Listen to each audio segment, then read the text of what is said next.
In 1959, a small girl, a recluse called Lucinda, is in school. It's playtime, but she is away from the other kids, with voices whispering around her. Their teacher, Miss Taylor, comes to call off the play break. She had to call Lucinda separately because she wouldn't budge. Next, the teacher is in front of the class. She reminds them that tomorrow is the school's official opening day. She tells them that the school celebrates its opening with the competitions, in which students draw a picture of what they believe will happen in the future. The children are excited and begin different things, except for Lucinda Embry, who is guided by whispering voices to fill her paper with a series of numbers. Before she can write the final numbers, the allotted time for the task expires, and Miss Taylor collects the students' drawings. The works are stored in a time capsule to be opened 50 years later. The next day, on the opening of William Dawes Elementary School, the principal welcomes everyone and announces the burial of the time capsule. 50 years from now, their descendants will dig this time capsule up.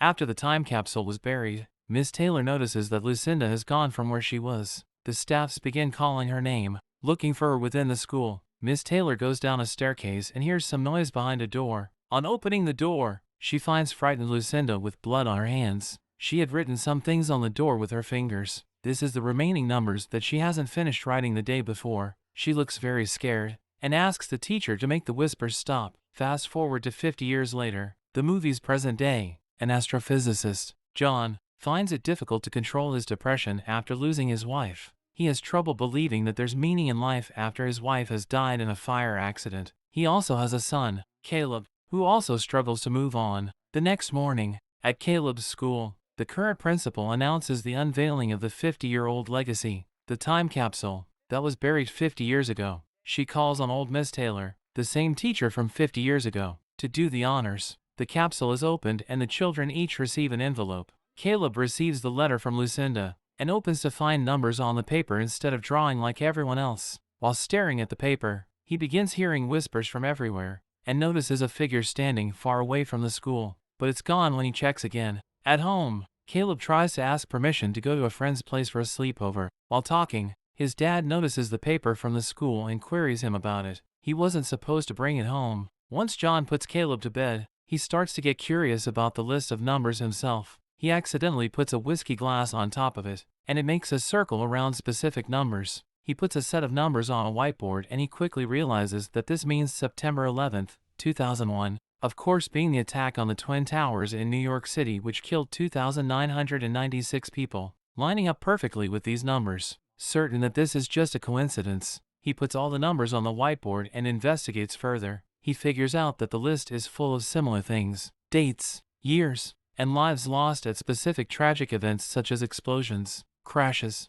earthquakes, hurricanes, etc. These are all listed in the order that they would have happened since 1959. He uses red circle for the date of the tragedy and blue for the death count, but there are some uncurled numbers that he can't quite figure out what they mean. So the next day, John talks to a colleague, Phil, about the numbers on the paper. He explains that every set of numbers matches a major disaster in date and lives lost, and the predictions of the numbers have been consistent. Even the date his wife died was also there. John tells him there are 3 sets of numbers that hasn't happened yet, and one of them showing 81 people would die somewhere tomorrow. Phil refuses to believe because it's too crazy to be true and thinks that the numbers are just coincidences, as there are also uncurled numbers on the paper that apparently has no meaning. He suspects that someone may be playing a joke on John. John begins to search for more details. He goes to Miss Taylor, who was Lucinda's school teacher back in 1959, when the time capsule was buried. He wants to verify the authenticity of the letter. Miss Taylor confirms that this is the original,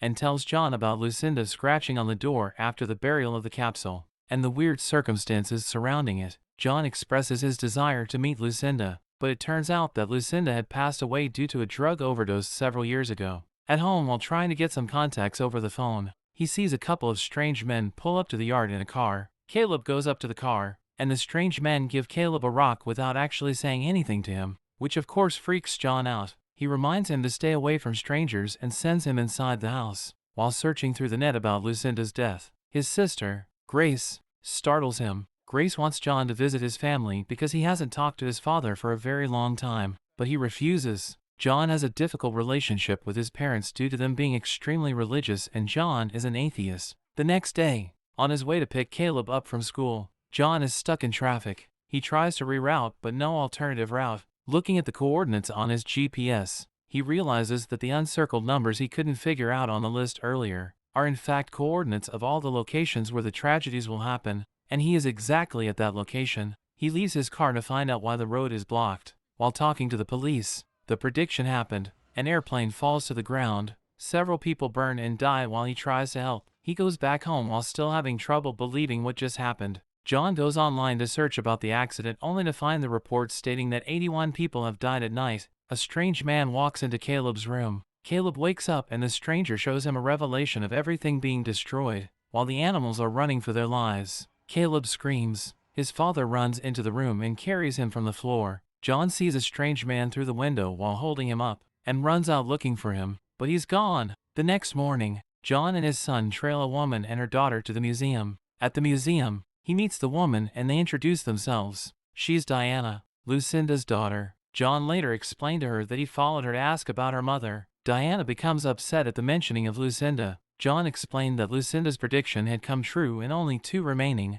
and the last one will happen 3 days later, on October 19th, and 33 people will die. He needs her help. However, Diana leaves with her daughter, Abby, saying she cannot help him. At home, there is news of a possible terrorist attacks. John searches the location of the next disaster using the GPS coordinates. He finds the location, a subway station, and tries to warn the police. John goes all the way to the subway station and chases a guy he thinks is a terrorist into the train. The police follows them. They discover that the guy is just a petty CD thief. The train sets to move, but they see a derailed train heading towards them and there's chaos as everyone tries to escape. The train kills a lot of people, fitting the prediction once again. The next scene shows the survivors, including John, coming out of the debris, and the police and fire department trying to help. Returning home, he is surprised to see Diana and her daughter waiting for him. She proceeds to tell John that the last disaster left on the list is on October 19th, the same day Lucinda said she's supposed to die. Diana didn't want to talk with him about it in the first place because she hated the idea of knowing when one would die. Diana decides to bring John to Lucinda's former home, an old abandoned building where her mother used to hide from everyone around her. As they pull up, they realize that the last numbers on the list, which followed the date October 19th, weren't the numbers 33, but the backwards letters of EE, which they think are the initials of a name. At the house, John searches Lucinda's bedroom, where they found out that EE in the last prediction means everyone will die. He also finds many of those black stones in the house, like the one Caleb received. Outside, Caleb and Abby are in the car waiting for them to return. They both start to hear whispers and see those strange figures. The whispers call on them to come. Poor Abby almost got taken, but Caleb uses the car horn to call attention. John and Diana run to them, but the strangers were gone. John sights one of them and runs after them, finally catching up to the man. He asks what he wants, but the man opens his mouth and huge bright light comes from it and he disappears. They return to John's house and can't believe her mother predicted the death of everyone tomorrow and this could be their last night together. The next morning, John wakes up seeing Abby's drawings. Suddenly, he realizes that the final disaster may have something to do with the sun. John finds that the last prediction, which is tomorrow, was in tandem with the research he had done about super flares from the sun hitting the rest of the solar system and destroying everything. He quickly goes to the observatory and checks on the recent readings of the sun, which shows abnormal levels of solar radiation. He thinks that a large solar flare may occur very soon, and that may be the cause of humanity's destruction. Back at John's house, they prepare to go hide in an underground cave where Diana used to play as a child. It's time to go. He goes to call Caleb, but finds him at his desk writing a similar list that Lucinda did. From what Caleb was writing, he gets the sense that Lucinda's writing on the door 50 years ago was fundamental to the last prediction. So they go back to the school. He removes the particular door, takes it home and begins to unveil the writing. Diana is impatient and wants to get to the caves before doom comes, so she steals the kids and drives to the caves. John finally gets the numbers from the door, and he assumes this is the coordinate where they can survive this disaster. But when he comes out, everyone has gone, which prompts him to chase them from behind. Diana stops at a gas station.